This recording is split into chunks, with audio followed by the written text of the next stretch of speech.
ماهی رمضان آمد، عیار قمر سیما بربند سری سفره، بکشای رهی بالا.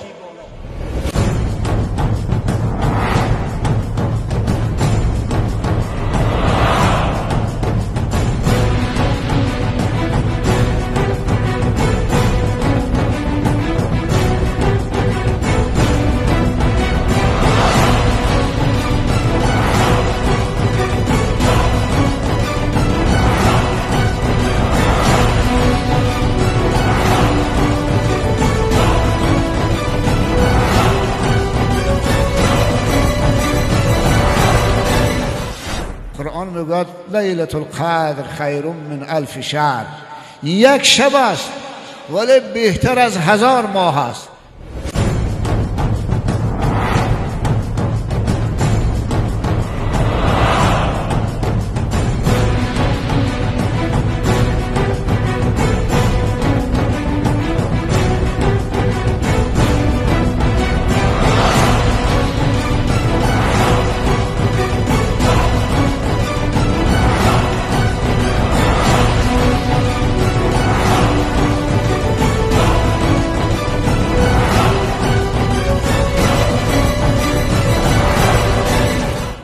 ندای شد که روز یاد داری، گرفتی خارک از رهگذاری. مبادای خلد در پای مؤمن، بیازارد کفی جوینده دین.